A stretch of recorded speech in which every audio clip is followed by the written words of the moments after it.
신앙 고백 우리 하겠습니다. 나는 전능하신 아버지 하나님 천지의 창조주를 믿습니다. 나는 그의 유일하신 아들 우리 주 예수 그리스도를 믿습니다. 그는 성령으로 잉태되어 동정녀 마리아에게서 나시고 본디오 빌라도에게 고난을 받아 십자가에 못 박혀 죽으시고 장사된 지 사흘 만에 죽은 자 가운데서 다시 살아나셨으며 하늘에 오르시어 전능하신 아버지 하나님 우편에 앉아 계시다가 거기로부터 살아있는 자와 죽은 자를 심판하러 오십니다. 나는 성령을 믿으며 거룩한 공교회와 성도의 교제와 죄를 용서받는 것과 몸의 부활과 영생을 믿습니다. 아멘. 382장 우리 찬송하고 말씀을 보겠습니다.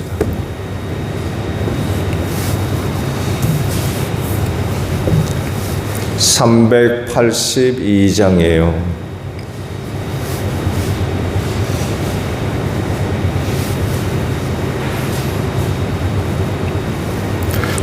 작은 심 걱정 말아라 주 너를 지키리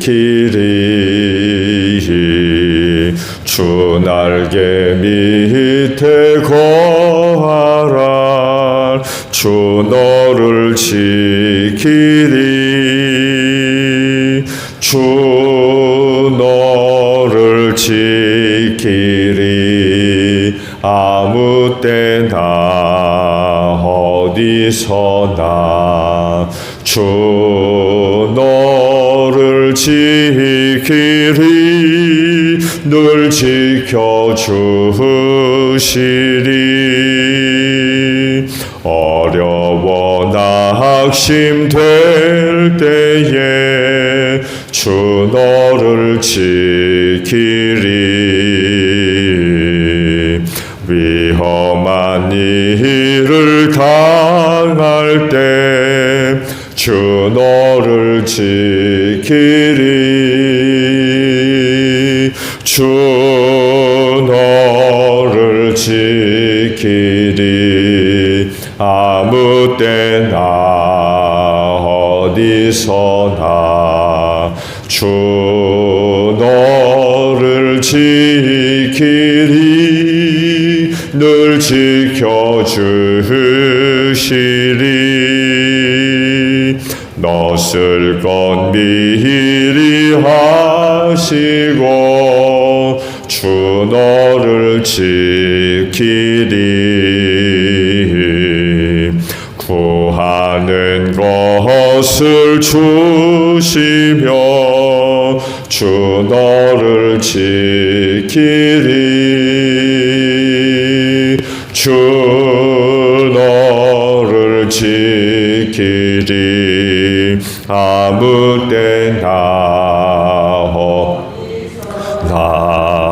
주 너를 지키리 늘 지켜주시리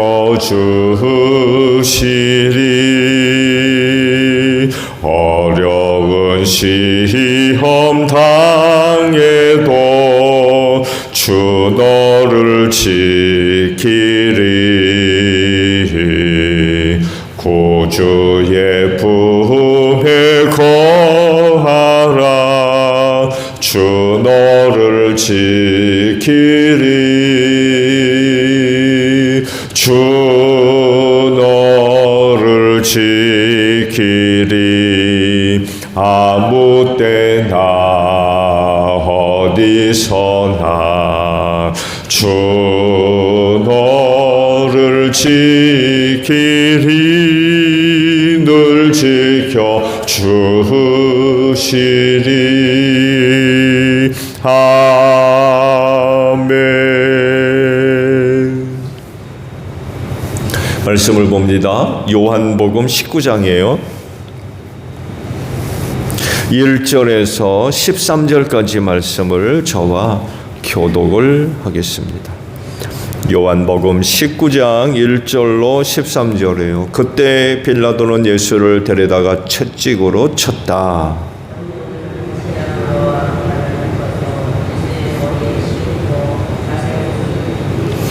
예수 앞으로 나와서 유대인의 왕 만세하고 소리치고 손바닥으로 얼굴을 때렸다.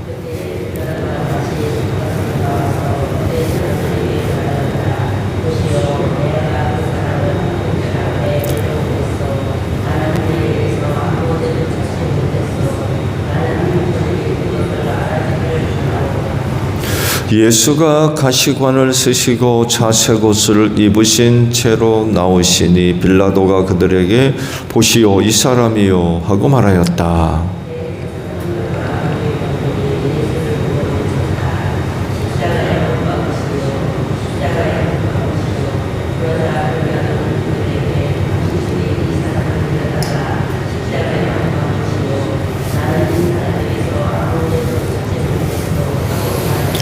유대 사람들이 그에게 대답하였다. 우리에게는 율법이 있는데 그 율법을 따르면 그는 마땅히 죽어야 합니다. 그가 자기를 가리켜서 하나님의 아들이라고 하였기 때문입니다. 다시 관저 안으로 들어가서 예수께 물었다. 당신은 어디에서 왔소? 예수께서는 그에게 아무 대답도 하지 않으셨다.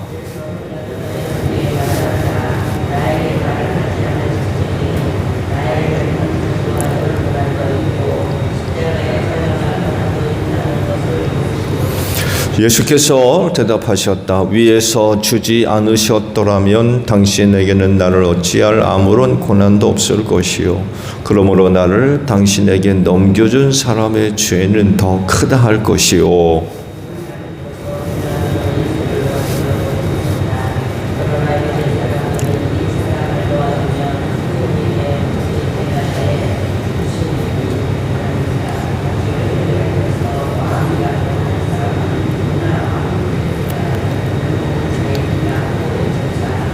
함께합니다. 빌라도는 이 말을 듣고 예수를 데리고 나와서 리토스트론이라고 부르는 재판석에 앉았다. 리토스트론은 히브리 말로 가바다인데 돌을 박은 자리라는 뜻이다. 아멘. 오늘 아침에는요 8절에 있는 말씀을 함께 나누려고 합니다. 빌라도는 이 말을 듣고 더욱 두려워서라는 말씀이에요. 빌라도는 무엇을 두려워했다는 걸까요? 그의 이런 두려움이 결국 예수를 유대인의 손에 넘겨준 결정적인 원인이 되었어요. 이전까지만 하더라도 예수에게서 죄를 발견하지 못했다고 그러죠. 로마법으로 예수를 사형에 처할 만한 죄를 발견하지 못했던 거예요. 그래서 말씀에도 있듯이 놓아주려고 그랬어요. 죄가 없으니까. 그렇지만 유대인들의 그 협박에 두려움에 빠져서 결국 예수를 이제 넘겨주게 되었던 거죠. 그리고 무죄한 예수, 죄를 발견할 수 없었음에도 불구하고 유대인들의 손에 넘겨줄 수밖에 없었던 그의 두려움. 빌라도는 뭘 두려워했길래 무죄한 예수를 유대인들의 손에 넘겨주었던 걸까요? 그에게 압박을 준 요인은 두 가지예요. 하나는 종교적인 원인이 있고 다른 하나는 정치적인 위협입니다. 이 두 가지가 결국 빌라도에게 큰 압박이 됐고 이 두 가지는 결국 빌라도가 두려워하게 된 근심과 걱정을 하지 않을 수밖에 없었던 그 원인으로 직결이 되는데 그건 다른 것이 아니라 총독직의 박탈입니다.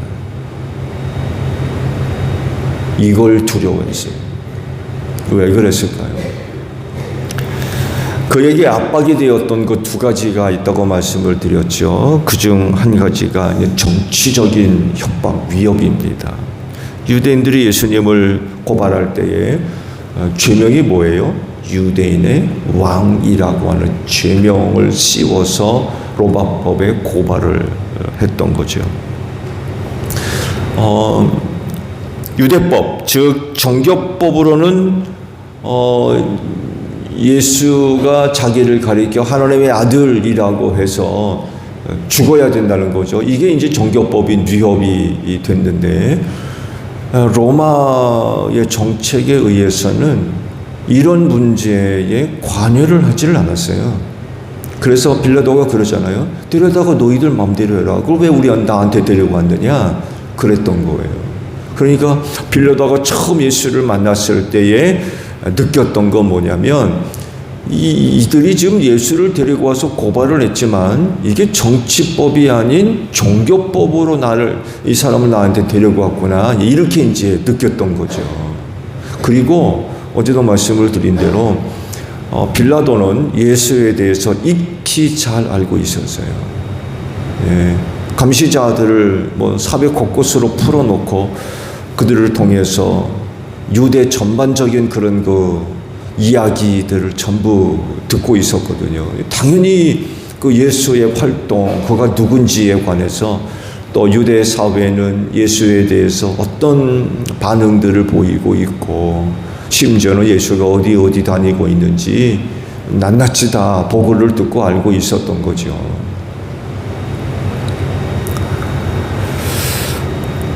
그렇지만 유대인들은 유대법에 의해서 예수를 사형에 처할 수 있었어요. 신성모독으로. 그렇지만 오늘 얘기하죠. 자기들한테는 사형 권한이 없다는 거예요. 예수를 죽일 수가 없어요. 오직 누구만 할 수 있어요? 로마만 할 수 있어요. 근데 로마는 각 지역마다의 종교, 문화 이런 거 간섭을 하지 않았거든요. 분명히 예수를 정교법으로 고발하면 로마는, 빌라도는 관심을 안 가지려고 하는 게 뻔하거든요. 그러니까 유대 왕이라고 하는 정치범으로 몰아가지고 고발을 했던 거예요. 그러니까 빌라도가 예수님을 신문하지 않을 수가 없었던 거죠. 로마 제국에 반란을 일으킨 정치범으로 고발이 됐던 거예요. 유대인의 왕이라는 죄명을 씌워서 고발한 그 자체가 바로 로마 제국의 반역을 꾀하는 그런 정치범이 되어버렸던 거죠. 그런데 빌라도가 신문을 해보니까 그런 게 아닌 걸 알게 된 거죠. 저들은 지금 정치범으로 예수를 고발하고 있지만 신문을 해보니까 전혀 그런 게 아니에요. 이게 얘네들이 정치범으로 고발을 했지만 이 정치적인 문제가 아니라 이 종교적인 문제라는 것을 그가 알게 되죠. 그래서 손을 떼려고 그래요. 관여를 하려고 하지를 않아요.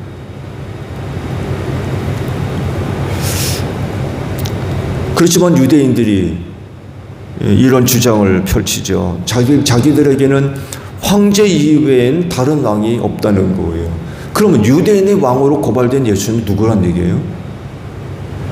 그들이 직접 얘기합니다. 우리에게는 황제, 가이사죠. 황제 이외에는 다른 왕이 없습니다. 황제만이 우리의 왕이란 얘기지요. 근데 유대인의 왕 예수는 누구란 얘기예요, 그러면? 그 황제에게 저항하는, 반란을 일으킨 사람이 될 수밖에 없는 거죠. 그리고 또 그런 협박을 하죠. 당신이 만약에 유대인의 왕을 살려주면 황제의 충신이 아니다. 여기서 충신이라고 번역을 했는데 여기 충신이라는 원래 뜻은 친구라는 뜻입니다. 친구. 원래 원어에는 친구라는 말입니다. 그 뜻이. 근데 이제 번역을 하면서 의역을 했는데 원래 본래 의미는 친구라는 그런 그 뜻입니다. 그 친구라고 해가지고 빌라도가 황제와 친구 관계냐, 그런 건 아닙니다. 그런 의미로 얘기한 건 아니에요. 당시 로마의 왕족이나 상층부, 귀족층은요, 후원제라는 게 있었어요. 후원제로 서로 얽히고 설켜 있는 그런 그 관계를 맺고 있었습니다. 근데 이제 후원자가 있게 되면 피후원자가 생기게 되잖아요. 근데 피후원자 하게 되면 상대방에 대한 모멸감을 줄 수 있고 그런 걸 느낄 수 있다라고 해가지고 뭐라고 바꿔서 불렀냐면 친구라고 바꿔서 불렀어요. 실제적인 친구 관계가 아닌 후원제 관계였어요. 그러니까 빌라도가 황제로부터 총독이라고 하는 걸 선물로 받았던 거예요. 둘 사이에 후원 관계가 있었던 거죠. 개인적인 친분 관계를 통해서 황제가 빌라도에게 총독이라고 하는 고난을 선물로 준 거였어요. 후원자가 된 거죠. 그럼 빌라도는 피후원자가 되잖아요. 근데 이제 피후원자라고 부르면 상대방에 대한 모멸감을 느낄 수 있는 문제가 있고 하니까 그걸 친구라는 말로 바꿔서 불렀던 그런 것입니다. 지극히 황제와의 사적인 관계 속에서 주어진 선물이었던 거예요. 선물. 근데 유대인의 왕을 풀어주면 황제의 친구가 아니다 라고 하는 말은 무슨 얘기냐면 황제와의 후원 관계가 끊어진다는 얘기예요. 그럼 빌라도는 어떻게 되는 거예요? 황제와의 친분 관계가 끊어지면, 후원 관계가 끊어지면 총독 자리가 지켜지겠습니까? 이걸 유대인들이 노렸던 거예요. 예수를 풀어주면 황제의 친구가 아닙니다. 후원 관계가 끊어질 거라는 협박이 됐던 거예요.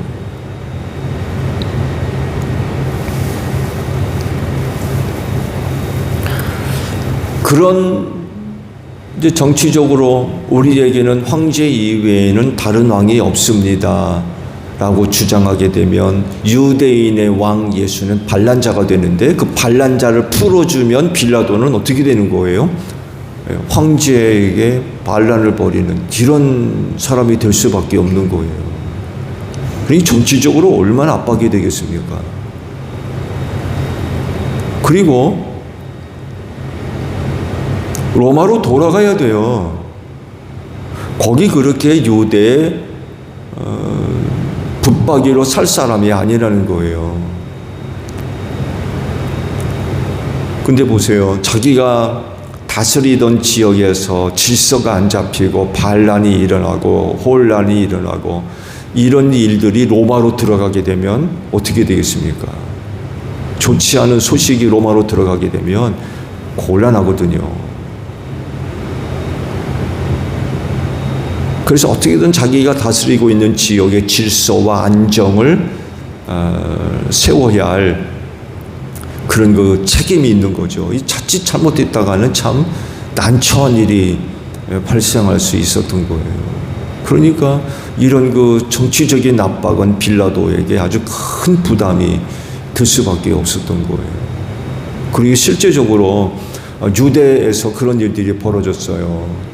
로마에서 파송한 총독이나 분봉왕들의 아주 못된 짓들을 많이 했거든요. 아주 정말 유대에 대한 핍박이 잔혹할 정도로의 그런 그 일들이 벌어지게 되면 유대에서 황제에게 고발을 했어요. 그리고 실제로 파면당한 사람도 있었습니다. 이런 일들이 실제로 일어났기 때문에 빌라도 입장에서는 이게 참 굉장히 곤란했던 그런 일이 발생했던 거죠. 빌라도를 압박한 두 번째 요소는요, 종교적인 그런 그 부분입니다. 그들이 예수님을 고발할 때에 이런 주장을 하죠. 7절을 보게 되면 율법에 의하면 그는 죽어야 된다는 거예요. 예수가 자기를 하나님의 아들이라고 했기 때문에 이건 신성모독으로서 율법에 의하면 그 종교법으로도 예수는 죽을 자라는 거죠. 사형에 처할 자라는 거예요.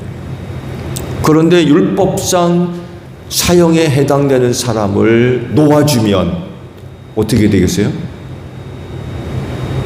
어떤 일이 벌어지겠습니까? 유대인들이 들고 일하는 거죠. 가만히 안 있는 거예요. 이스라엘 백성들이 그 신성모독을 얼마나 중요하게 여깁니까? 빌라도가요, 부임했을 때에 로마의 독수리상 또 로마의 깃발을 들고 들어온 것에 대해서 유대인들이 난리쳤어요. 신성모독이라고 그래가지고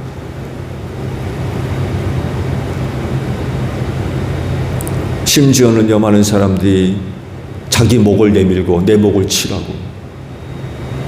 결국 빌라도가 그런 것들을 철수시키는 그런 일들이 있었어요. 그러니까 종교적으로 유대인들이 아주 정말 특별한 사람들이죠. 그야말로 거룩함을 지키기 위해서 자기 목숨을 내놓을 정도 그런 사람들이거든요. 근데 만약에 유대법으로 사형에 해당되는 예수를 놔주면 무슨 일이 일어날지 뻔히 아는 거예요. 유대인들이 가만히 안 있는 거예요. 들고 일어나면 유대가 어떻게 되겠어요? 큰 혼란에 빠질 수밖에 없고, 말씀을 드린 대로 이런 소식이 만약에 로마로 들어가게 되면 참 곤란한 일들이 발생하게 되죠. 영광스럽게 로마로 돌아가야 되는데 이게 이제 어려워지는 거죠. 자칫 잘못했다가는 총독직도 파면당하는 이런 일들이 벌어질 가능성이 굉장히 커졌던 거예요. 이렇게 되자 빌라도가 두려워하게 된 것, 말씀을 드린 대로 바로 총독직을 박탈당하는, 즉 개인적인 영광, 실리, 명예, 기득권 한순간에 다 날아가는 거예요.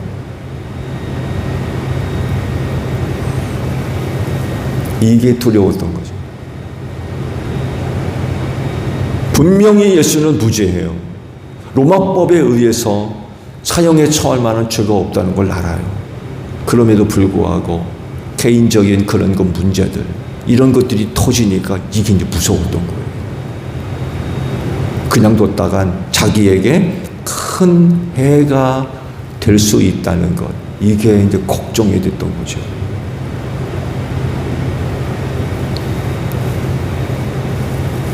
그래서 그러잖아요. 그가 직접 얘기하지 않습니까? 예수님한테 총독 고난으로 놓아줄 수도 있고 십자가의 형에 처할 수도 있다고. 정말 막강한 힘을 갖고 있는 사람이었어요. 그렇지만 그런 문제로 인하여 두려움에 빠지니까 결국 유대인들 손에 예수를 넘겨주는 이런 결정을 하지 않을 수가 없게 됐던 거죠. 안타까운 일이죠. 이건 빌라도만의 모습이 아닙니다. 오늘 예수를 믿는 그리스도인들에게도 얼마든지 일어날 수 있는 사실들이에요. 예수를 믿는 그리스도인들도 근심, 걱정, 두려움은요, 그 신앙의 독과 같아요.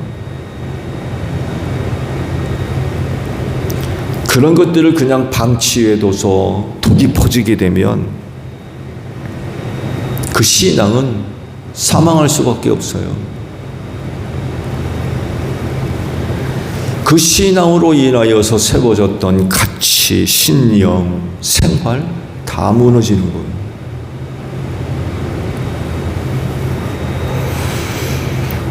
그리스도인으로서 유지해왔던 그 모든 것들을 한순간에 다 잃어버리는 거죠.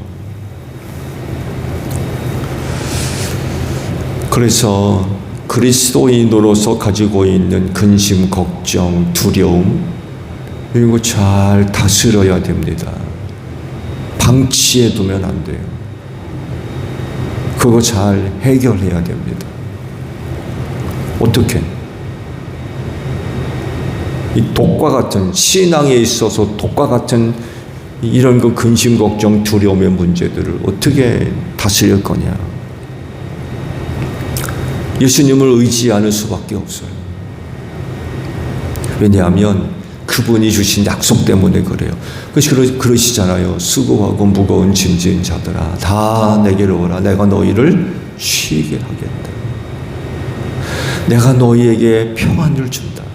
세상과 다른 평안을 내가 너희에게 주겠다. 그런 약속의 말씀도 하시고요. 우리가 말씀을 받죠. 너희는 마음에 근심하지 말아라. 하나님을 믿고 나를 믿어라. 그래, 그리스도인들도 사람이기 때문에 근심, 걱정, 두려움이 없을 수가 없잖아요. 그렇지만 이걸 그대로 방치해 둘 수 없다는 거죠. 신앙의 독이 되기 때문에 그래요. 빌라도 보세요. 두려움에 빠지니까 예수를 넘겨버리잖아요.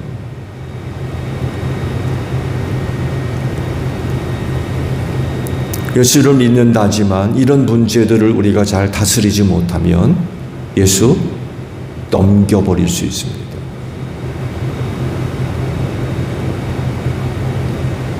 어떻게 되겠어요? 한순간에 신앙 무너지는 거예요.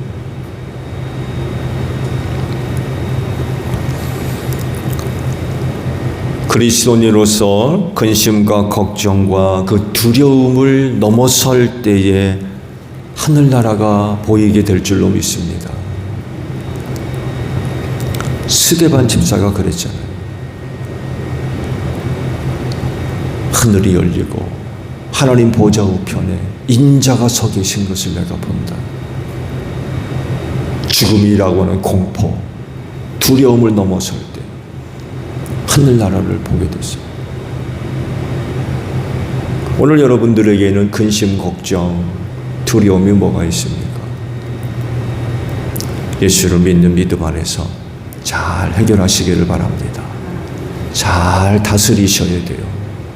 그래 여러분을 갖고 있는 신앙 잘 보존할 수 있습니다.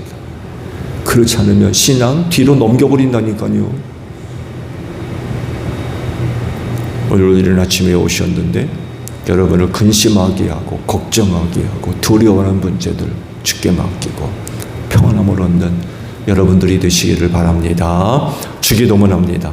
하늘에 계신 우리 아버지, 아버지의 이름을 거룩하게 하시며 아버지의 나라가 오게 하시며 아버지의 뜻이 하늘에서와 같이 땅에서도 이루어지게 하소서. 오늘 우리에게 일용할 양식을 주시고 우리가 우리에게 잘못한 사람을 용서하여 준 것 같이 우리 죄를 용서하여 주시고 우리를 시험에 빠지지 않게 하시고 악에서 구하소서. 나라와 권능과 영광이 영원히 아버지의 것입니다. 아멘. 기도하겠습니다.